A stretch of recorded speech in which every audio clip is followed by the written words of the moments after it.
1993, Lunar the Silver Star came to the Sega CD. Even though it was released for a system that was mostly doomed, the game managed to make a lasting impression upon RPG enthusiasts, so much so that it was eventually released on the Sega Saturn, Sony PlayStation, and PSP. The game's fans demanded a sequel, and small Japanese developer Game Arts aimed to provide just the follow-up. The result was Lunar Eternal Blue, which made its way to Sega CD in North America in 1995. For most on the outside looking in, Lunar Eternal Blue was not much of a departure from Lunar the Silver Star. The title used the same formula for combat as the original game, with turn-based battles and distance playing a big role.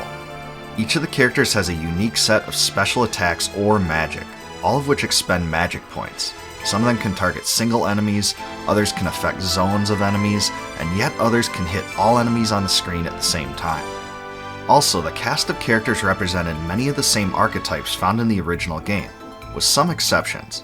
Some of the characters were even carried over entirely. Despite this though, Lunar Eternal Blue did have some obvious differences that are worth noting. Story-wise, the game adopts a darker feel than its predecessor. Set about 1,000 years after the events of Lunar the Silver Star, it revolves around Hiro, a young adventurer who lives with his grandfather Gwyn and best friend Ruby. He aspires to be an archaeologist, and is fascinated by stories of Dragon Master Alex, the protagonist of the previous Lunar game. When Hiro goes into the Blue Spire, his destiny changes completely when he comes across Lucia, who seeks to revive the Blue Star after Zophar's assault upon it. When she awakens in the modern age, she knows nothing of the human world that exists, and struggles to understand human emotion. Hiro and Lucia's relationship plays a major role in the game's story and character development, making it quite a bit different from the original Lunar. There's also an additional solid group of characters that were developed well through the skilled writers at Working Designs. In addition to Hiro and Lucia, Ruby is a flying cat-like creature that is Hiro's best friend, and plays a similar role to Null in the first game. Lamina is the junior premier of the Magic Guild in Vayne, and a talented spellcaster that aspires to restore Vayne's glorious past.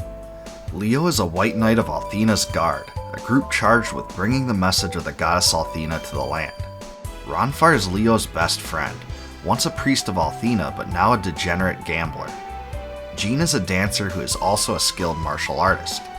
Stopping Hiro and his friends from confronting Zophar is Galleon, who is resurrected to aid the foe. Zophar sends Galleon to put an end to Lucia's quest, and he appears several times to foil the party's plans.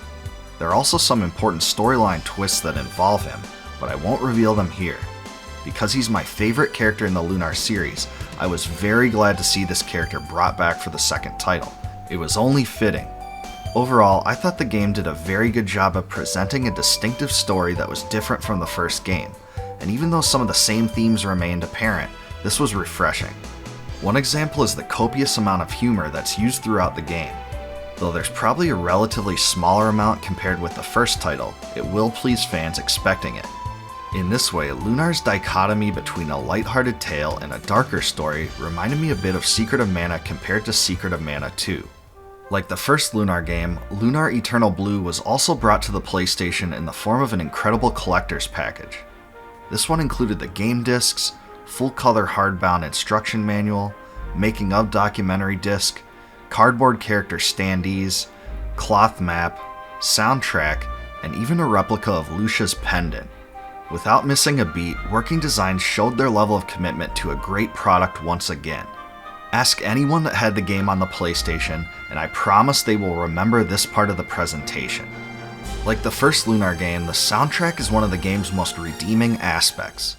One track I loved was Galleon's theme, which featured a dark and epic melody which perfectly represented the enigmatic character.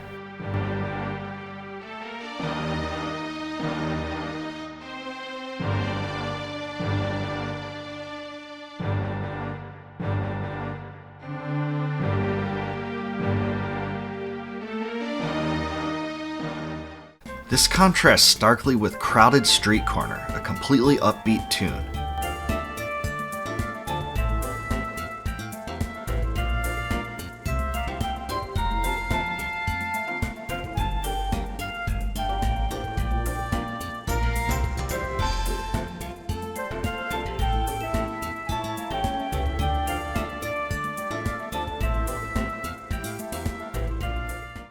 Yet another great song was Justice, which is Leo's theme. It's another epic song that suits the character well and sticks out.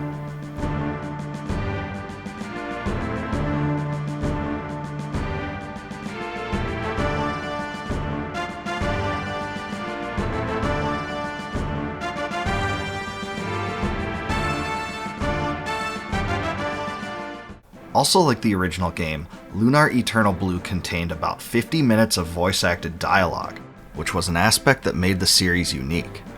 RPGs from this time almost never did this, and voice acting never truly became commonplace until after Final Fantasy X, so the series was a real trailblazer in this way.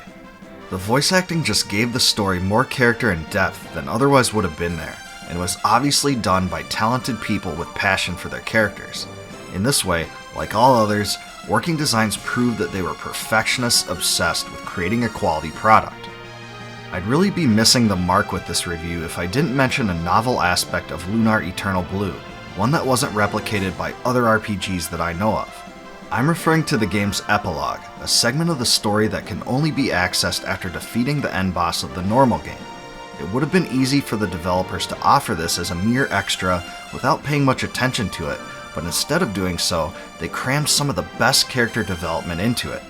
It opens up a brand new quest, and even adds additional dungeons and hidden items, and even leads up to a second ending, the truest conclusion to the game's story. Sure, other RPGs contain bonus dungeons and other extras, like the Star Ocean games for instance, but Lunar 2 Eternal Blue took this concept to a new level with the epilogue. It really is a treat that I wasn't expecting when I first found out about it, and it still stands out as memorable. If you played Lunar the Silver Star, you may have come away a bit disappointed like I was, that the game was pretty short for an RPG. However, Lunar Eternal Blue is quite a bit longer than its predecessor, coming in at about 35 hours for a first-time playthrough. This was quite a bit more content than the original game offered, especially in terms of storyline. If you enjoyed Lunar the Silver Star, I have no hesitation in telling you that you'll love the sequel as well. Lunar Eternal Blue combines the best aspects of the first Lunar with a darker story, longer tale, and a soundtrack that's even better. Working Designs deserves an incredible amount of praise for the way they handled the localization. It's just a treat to play through knowing how much time and energy was poured into it. Of the two, I consider Lunar 2 Eternal Blue the superior title. However, unlike the first game, it was never brought to the PSP or any other system after the PlayStation. A complete PlayStation copy runs a pretty penny now, but all the qualities of the game make it easy to see why. If you like this review and remember Lunar Eternal Blue, leave a comment below about the most memorable aspect of the game to you. If you like my videos, please subscribe to my channel and click the bell below to be alerted upon the addition of new ones. Also, please consider supporting my channel via YouTube's Join feature to receive member exclusives, such as advanced videos and complete video transcripts.